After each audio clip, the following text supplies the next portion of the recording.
चुगली पाल ली, एक दूसरे की बुराई पाल ली, और इन्हें कोई थोड़ी सी भी बात करे तुरंत बिखर जाएंगी। इनसे इनके कान में कोई फूंक के चला जाए, अरे ये तो ऐसे ही नेता बनने के चक्कर में तू बदला रही है, सारी भाग जाएगी। ये नहीं सोचेंगे कि नेता बनेगी कैसे, ना चुनाव आगे ना चुनाव पीछे, बस क्या दिया समझ रही इतने में। ये इतनी जल्दी बिखर जाती है, इनके कान में कोई एक शब्द डाले तो ये बहक जाती है।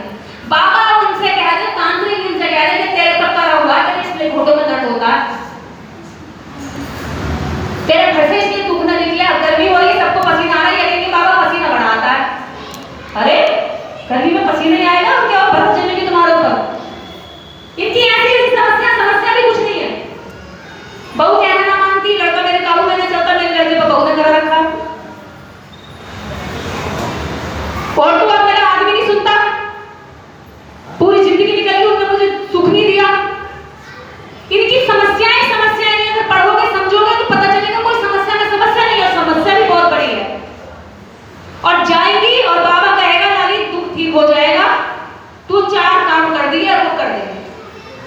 फिर बाबा और तांत्रिक एक बात और कान में डाल देंगे कि तुझ पे करा रखा है, और देख कराए किसी पड़ोसी ने, रिश्तेदार ने, तेरे अपने ने।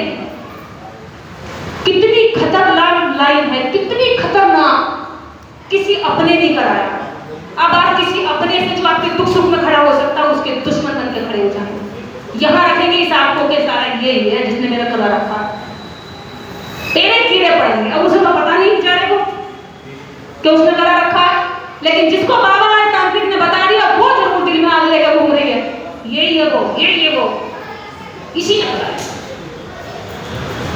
इसके लिए आगे उतरेगी। अरे आगे तेरे उतर रही है, तू टेंशन ले रही है, तेरा खून चल रहा है, उसके लिए उतरेगी। वो तो आराम से टाइम से खाना खा रहा, खुश हो रहा, मस्त है। तुम अब बीमार पड़ोगी टेंशन ले लेके, अगली बीमारी 4 हो जाएगी, फिर बाबा के पास जाना पड़ेगा। बीमारी बढ़ेगी तभी तो जाओगी। बाबा मेरे तो बीमारी और बढ़ गई, देख उन्होंने और मजबूत वाला करा दिया, पर मैं छोड़ूंगा नहीं, मेरे आती है दरबार में, ये और जोर लगा के जाएगी, और हम उनके धीरे धीरे गुलाम बनते जाते हैं, चंगुल में फंस जाते हैं। बाबा साहब डॉक्टर अम्बेडकर से बड़ा चमत्कार तुम्हें कहाँ मिलेगा?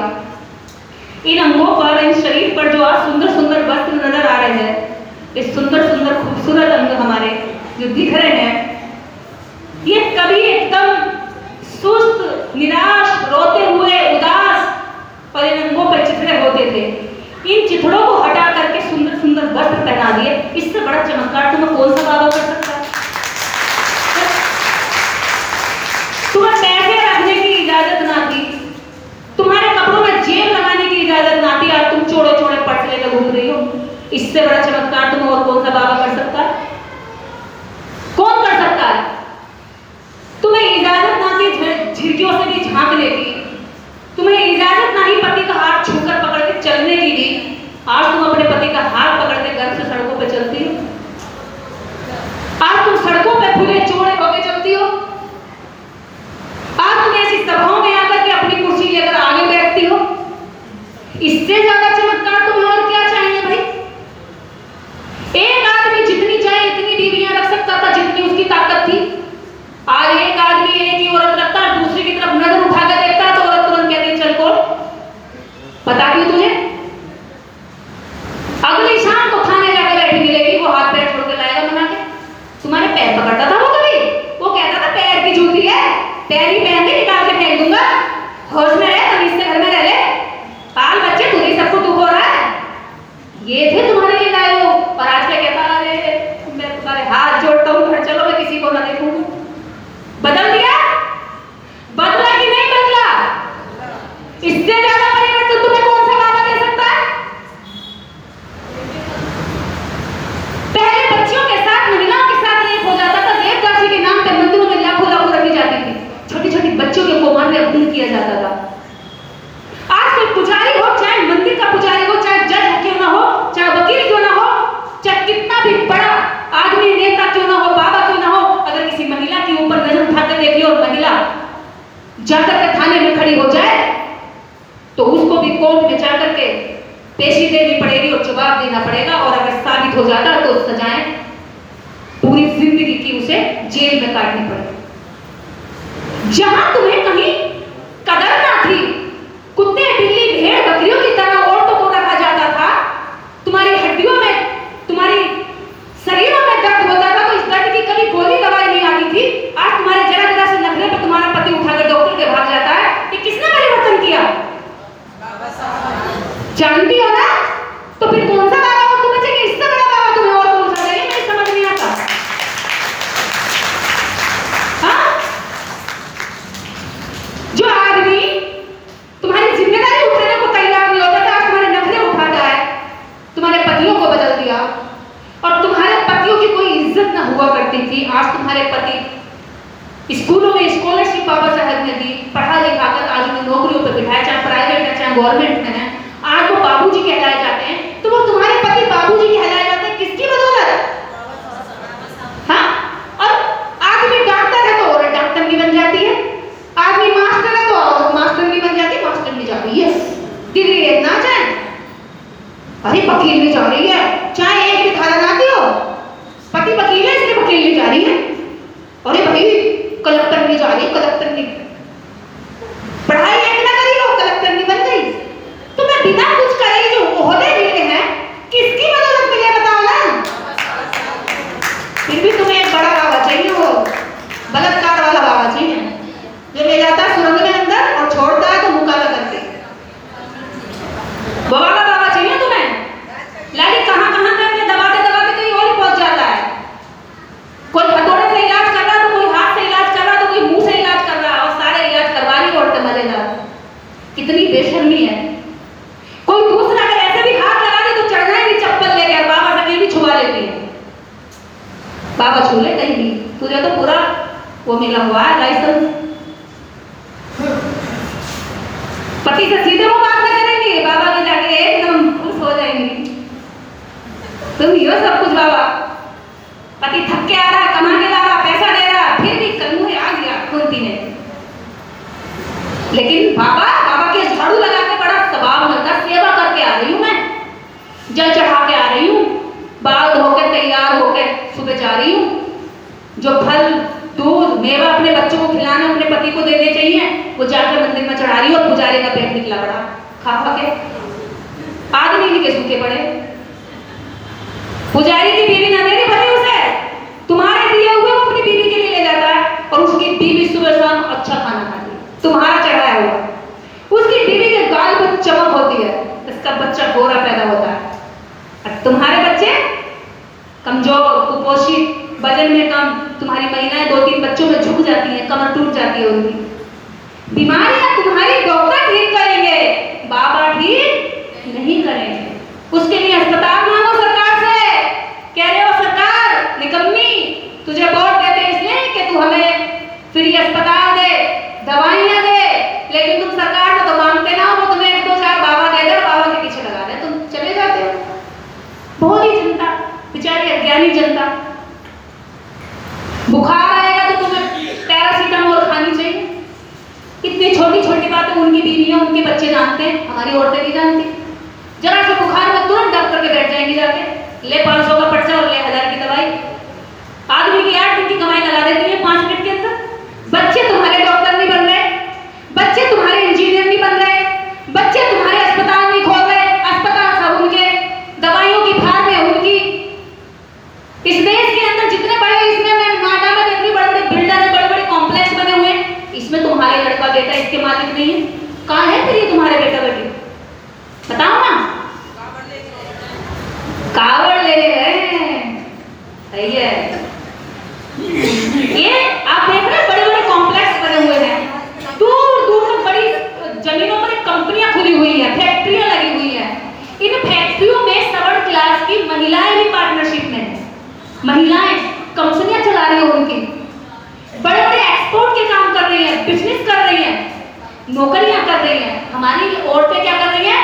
भजन कर रही हैं, कीर्तन में बैठी हैं, रात खूब ताली पीटी है, थक गई, सुबह खाना नहीं बना के।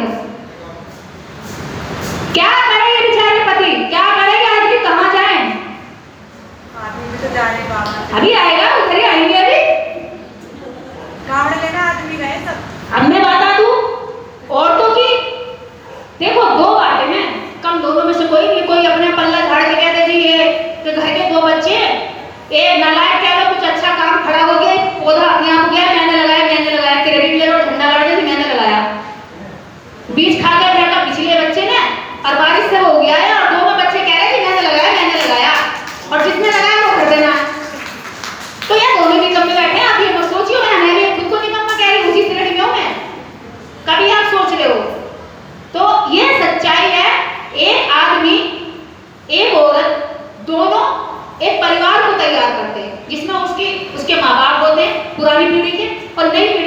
बच्चे होते हैं और बीच में वो कड़ी होते हैं, पिछली पीढ़ी की और अगली वाली पीढ़ी की। तो 3 पीढ़ियां एक घर में हर जगह मिलती है। अब इन 3 पीढ़ियों में जो जमीन है, जो जड़ है, वो बड़े बुजुर्ग है। बड़े बुजुर्गों को खुद नहीं पता था कि अम्बेडकरवाद का मिशन क्या है, तो वो बताते हैं, ठीक है, ये उनके क्या है। अब आ गई हमारी वाली पीढ़ी, जो हम घर में बहू बेटियां हैं। इनको मिशन जाने के लिए अब बहुत सारे चैनल चल रहे हैं, यूट्यूब चल रहा है, फेसबुक चल रहा है, मोबाइल है, व्हाट्सएप है, ठीक है। तुम्हारी सासों के पास ये सब कुछ नहीं था ना, नहीं था ना उनमें, तो उनकी कमजोरियां थी, उनकी मजबूरियां थी, वो भाग ही झांक सकती थी। तो उनके अंदर जो 80 साल तक चीजें डाली गई कि बाहर नहीं जाना, बहू बोल रही है बड़ी कमजोर है, ज्ञान की बात कर रही है बड़ी बदतमीज है, कुछ करना चाह रही है तो इसको घर से मत निकालो, हाथ से निकल जाएगी, बिगड़ जाएगी, लड़का छोड़ देगी, कामयाब होगी तो लौट के न देखेगी, ऐसी बहुत सारी चीजें उनको 80 साल तक उनके दिमाग में डाली गई है। तो अब आप ये मत सोचो कि उनका सॉफ्टवेयर अपडेट हो जाएगा, वो वैसे ही रहेगा। उन पे काम मत करो, उनको प्यार करो, सम्मान करो, जिसमें वो खुश है इतना उनको खुश करते रहो। जरूरत है जो हमारे हाथ में बच्चे हैं, जो अब तैयार हो रहे हैं, उनमें हम कितना काम कर सकते हैं।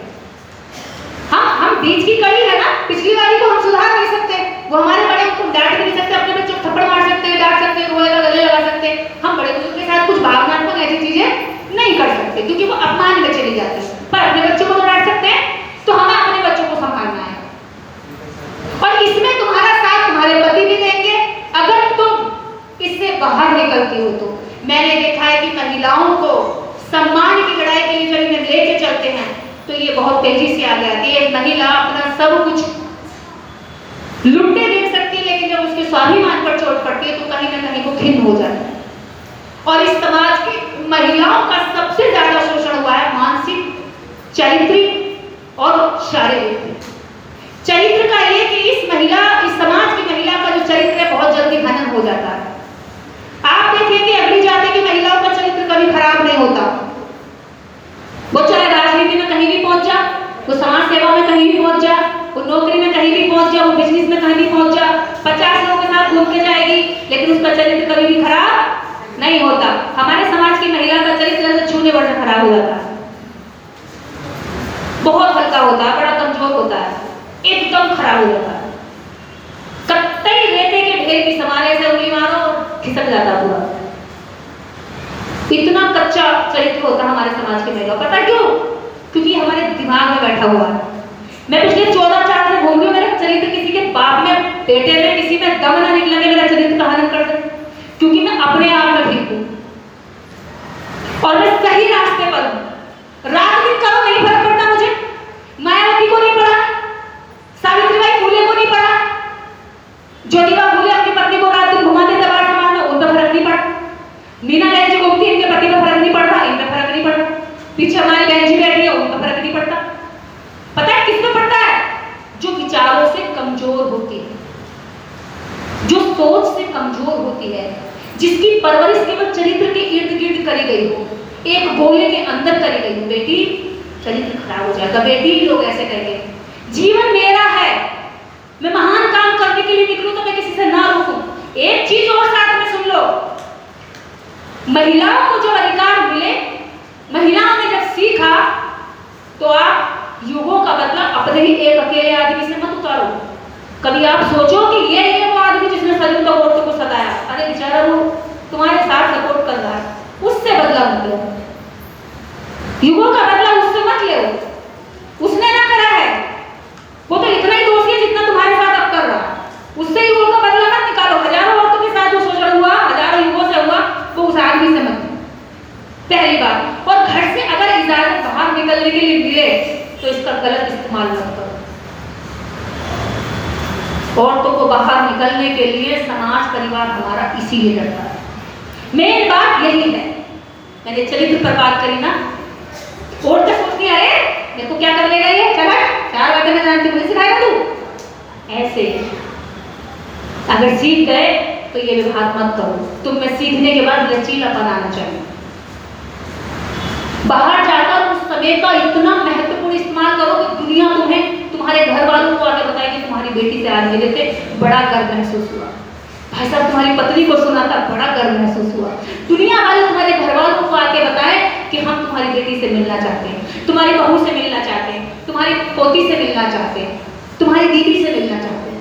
ऐसे काम करो, कोई ये आकर ना कहे कि यार ऐसा कर दिया।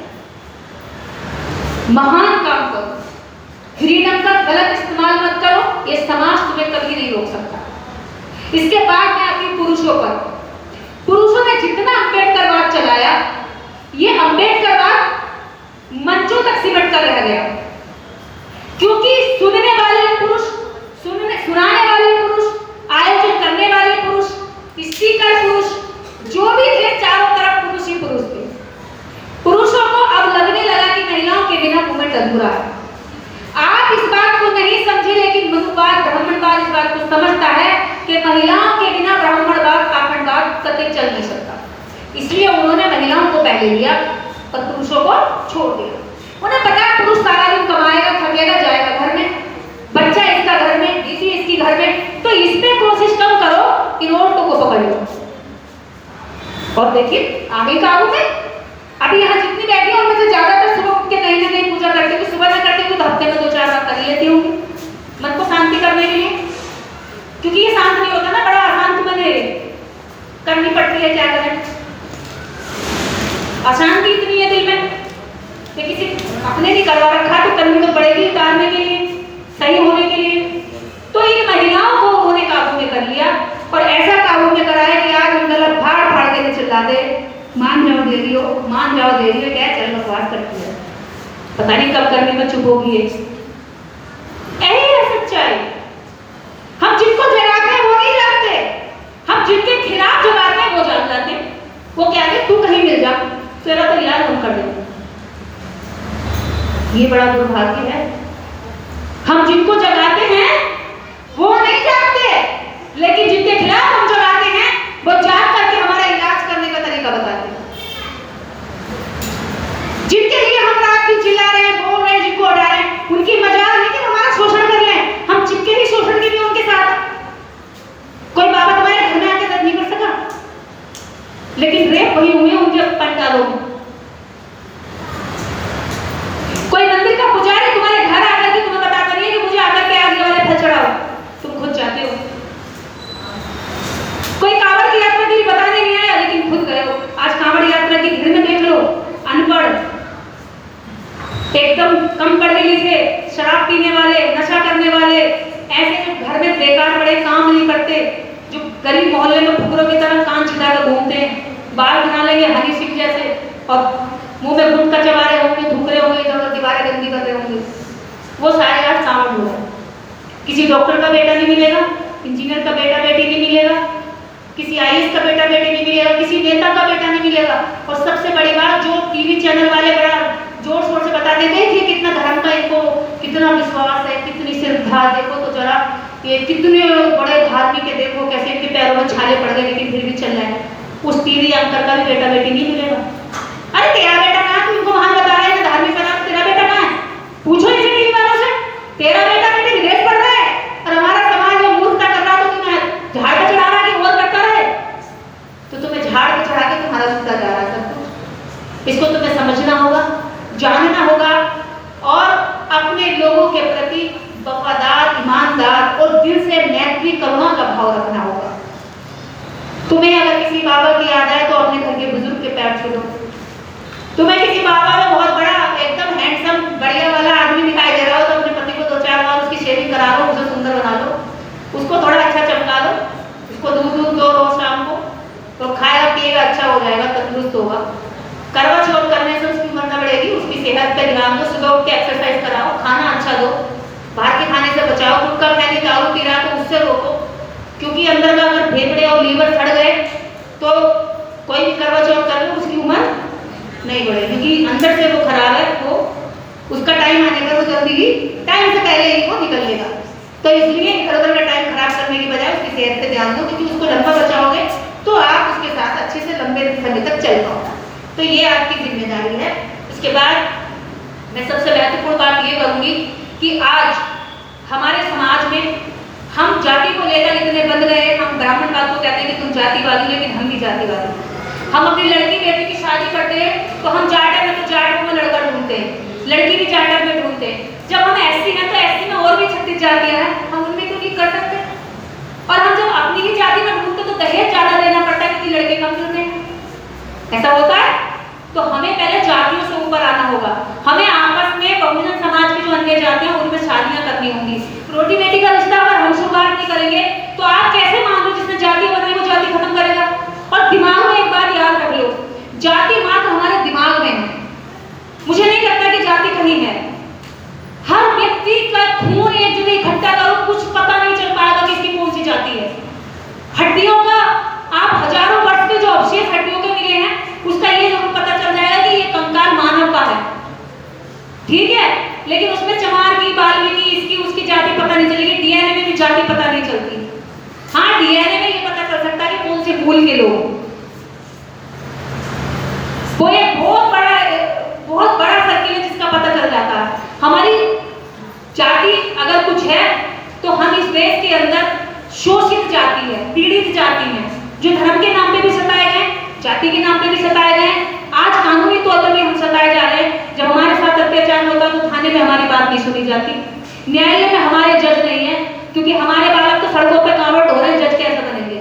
जब हम कोर्ट जाएंगे तो हमारे पक्ष में फैसला आएगा ही नहीं, वो तो फटकार मार के भगा देगा क्योंकि जज हमारे नहीं। थाने में हमारे लोग नहीं है, थानेदार हमारे लोग नहीं है, तो हमारी एफआईआर कोई क्यों लिखेगा भाई? क्योंकि हमारे लड़का लड़की तो थानेदार बनने की बजाय वो कांवड़ ढो रहे हैं, मंदिरों में जा रहे हैं, धार्मिक यात्राएं कर रहे हैं। तो हमें तो सुनी नहीं जाएगी, हमारा शोषण तो तय है ना, शोषण हम चुन रहे हैं। तो इस शोषण से निकलने के लिए हमें हमारे रास्ते चुनने पड़ेंगे, सही रास्ते। और सही रास्ते क्या है वो आपको निर्देश की जरूरत नहीं है, बाबा साहब डॉक्टर अम्बेडकर सारा सही मार्ग बताकर गए। और उस सही मार्ग की सबसे महत्वपूर्ण निचोड़ उन्होंने अपने जीवन में जितने धर्म पढ़े, जितनी किताबें पढ़ी, जितने दार्शनिकों को पढ़ा और इस समाज का भला किन बातों में है, उन सारी बातों को 1000 किताबों का निचोड़ उन्होंने 22 प्रतिज्ञाओं में दिया। किसमें दिया? 22 प्रतिज्ञाओं में। जानते हैं आप लोग 22 प्रतिज्ञाएं क्या हैं? सब लोग जानते हैं? कितने लोग उन 22 प्रतिज्ञाओं को मानते हैं?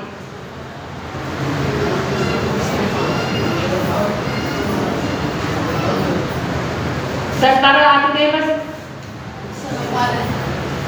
इतने लोग 22 प्रतिज्ञाओं को मानते हैं। पहली प्रतिज्ञा क्या है? आप बताओ बहन जी, कोई बोला नहीं, पीछे से बोलो। मैं ब्रह्मा विष्णु महेश को ईश्वर नहीं मानूंगा। कितने लोग हैं इस प्रतिज्ञा को फॉलो करते हैं? ब्रह्मा विष्णु को तो जानते हो, ब्रह्मा के मुख से ब्राह्मण पैदा हुआ, यहाँ से क्षत्रिय पैदा हुआ, यहाँ से वैश्य पैदा हुआ, नीचे पैरों में से शूद्र पैदा हुआ। और औरत तो कहीं से पैदा ही ना हुई भैया, जो सबको पैदा कर रही है। इसे किसी पैदा ही ना करा, जो सबको पैदा कर रही है। इनकी मूर्खता देखो, झूठ देखो, और धर्म को हम मान रहे हैं। औरत सही से पैदा ही ना करेगी, बताओ भला। जो सबको पैदा कर रही है उसको कहीं से पैदा ही ना करा, हम माने। बड़ा दोगला धर्म माना, औरत विरोधी। और अभी कहेंगे कि भावना हाथ हो गई। अरे हमें पैदा ही ना कर रहे, हम सबको पैदा कर रहे हो, क्या भावना हाथ होगी? भावना हमारी हाथ होनी चाहिए कि हमें कहीं से पैदा नहीं कर रहे हो तुम। अब ब्रह्मा विष्णु महेश को मैं ईश्वर नहीं मानूंगा, ये अगर पहली प्रतिज्ञा हमारे भारत में लागू हो जाए और हम बाकी लोगों की भी उम्मीद नहीं करते, अगर हमारा मात्र बहुजन समाज इस प्रतिज्ञा को मान ले